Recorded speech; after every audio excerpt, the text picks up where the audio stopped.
గతంలో కేసీఆర్ తిట్టిండ్రు ఓడగొట్టిండ్రు మొత్తం మీద కాంగ్రెస్ ప్రభుత్వం వచ్చింది. ప్రభుత్వం వచ్చినాక ఏమైనా మార్పు కనిపిస్తుందా? కాలాపాషా తాతలో ఏమైనా మార్పు వచ్చిందా? నాలో మార్పు రాదు. నా కోరిక ఒకటే ఉండే, రేవంత్ రెడ్డి గారి ముఖం పట్టుకొని చెప్పిన ఎలక్షన్లు జరగకముందు మిమ్మల్ని సీఎం చేస్తా అని నవ్వి ఊక్కున్నాడు. అది ఎక్కడ తుక్కు కూడా కాంగ్రెస్ మీటింగ్లో సోనియా గాంధీ రాహుల్ గాంధీ వచ్చినప్పుడు నవ్వి ఊక్కున్నాడు. నమస్తే సార్ అంటే నవ్విండు.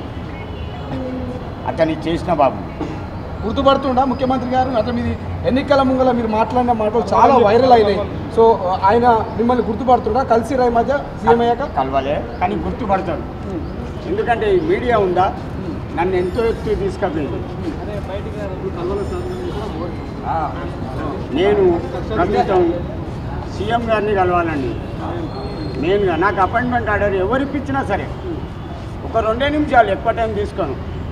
దయచేసి ఎవరైనా సరే ధైర్యం చేసి నాకు అపాయింట్మెంట్ ఆర్డర్ ఇప్పిస్తే వాళ్ళకు దండం 100 దండాలండి. కుర్చీ తాత, ఇదే మీడియా నేను హైప్ చేసింది, హైప్ చేసిన సోషల్ మీడియానే నేను కింద వేసినట్టు కూడా చేసింది. నిన్న మొన్న నీ మీద కేసులు నీకు మందు తాగిపించి కూడా కొన్ని ప్రయత్నం చేసి ఏం చెప్తావు? ఆ మీడియాకి ఏం చెప్తావు? అట్లా చేసిన వాళ్ళకి ఏం చెప్తావు?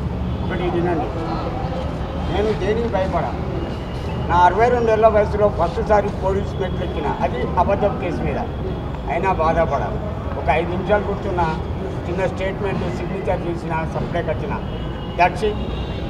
ఏంది కారణం ఏంటంటే ఎనీథింగ్ యార్, అది మీకు చెప్పనవసరం లేదు. ఎందుకను కొంతమంది నా మీద కావాలని కూడా దుష్ప్రచారం చేస్తారు. నచ్చక నేను పట్టించుకొని, ఏనుగు పోతూనే ఉంటుంది, కుక్కలు మరుగుతూనే ఉంటాయి. అది నా ధైర్యం. ఇప్పుడు ఆ కేసు నుంచి తప్పించుకొని గాంధీ భవన్ అదొక కేసా? నా కాలు గోరు ఇట్లా పీకెళ్ళ పడేసినంత కాదు. దానికోసం ఇంత దూరం రావాలా? సినిమా అక్కడనే చూపిస్తున్నాను, కానీ వద్దనుకున్నా. 62 ఏళ్ళ వయసు, నాకు గుల్కోజ్ తెలియదు బాబాయ్.